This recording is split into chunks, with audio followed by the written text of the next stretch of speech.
Gusto ko lang i-share sa inyo 'to mga kapatid. May tumatawag minsan sa telepono ko. Isang kakilala na di ako magsisinungaling, kinabubusitan ko. Asar ako sa kanya. Tumawag siya sa akin, tataka ako. Tapos nung sinagot ko, hello.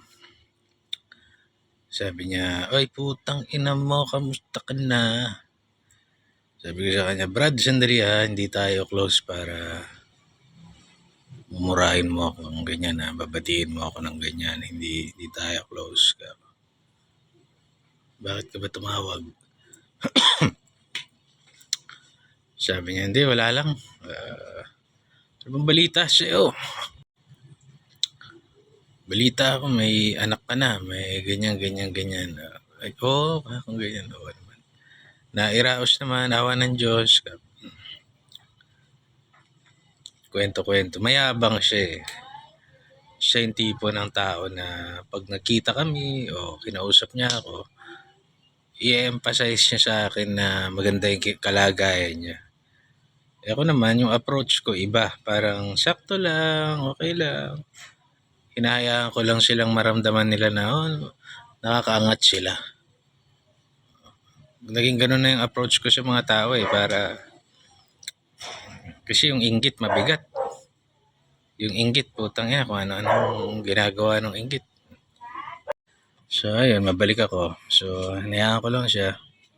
Hanggang sa magkwento na siya na indirectly, pero something to the effect of niloko siya ng kanyang karelasyon. And parang indirectly, sinasabi niyang depressed siya. Ngayon, sabi ko sa kanya, alam mo, naranasan ko rin yan. What?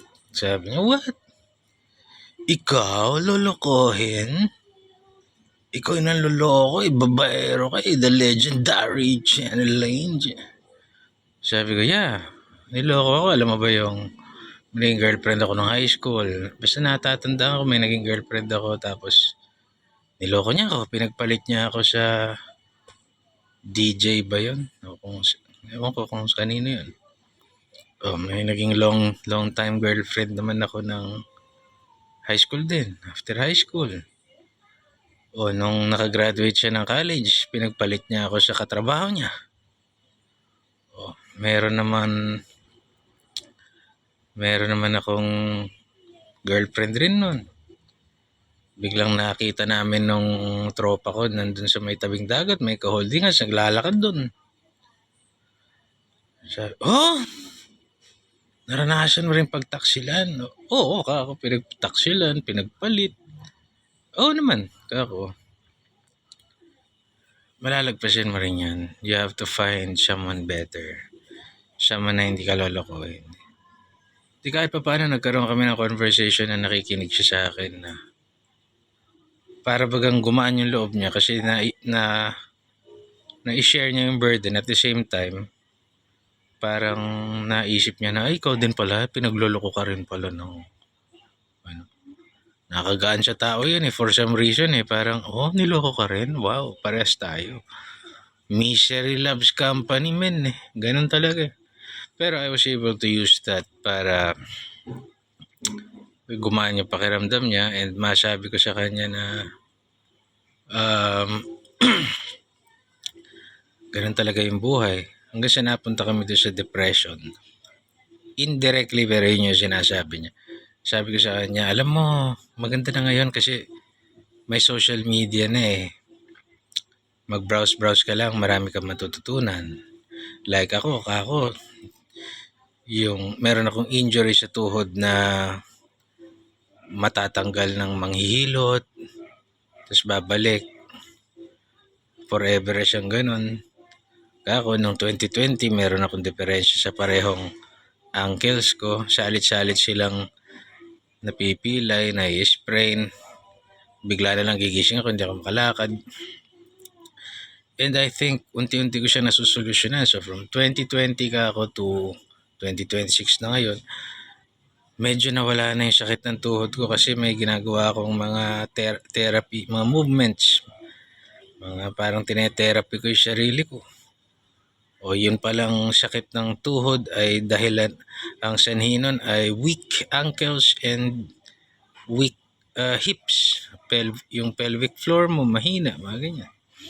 So na-inspire ko siya rin, ano, ko rin masakit yung ganito ko, hanapin ko nga. Ayun, kung nade-depress ka, you have to fight it eh. Sa pamamagitan ng hanapan mo ng solusyon yung pain sa'yo eh. Diba? Depression, ang pinakamalaking kalaban ng depression, expression. You write songs, you make music, you play basketball, mag-drawing ka, kung ano man yung talent mo, photography. Meron ngang Japanese na nawalan siya ng purpose sa buhay niya, na-depress siya. And then ang ginawa niya, araw-araw niya pinipicturean yung sunset. Tapos bigla niya lang naramdaman, I think I'm needed somewhere. Naramdaman niya yung purpose niya. So expression is the opposite of depression. Ngayon nga, pwede ka nang mag-content ng nakita mong madumi yung kalsada, lilinisin mo. Nakakatulong ka na nagiging content pa. Baka yumaman ka pa sa kakaganon mo. And to cut this video short, hopefully na-inspire ko siya. God bless.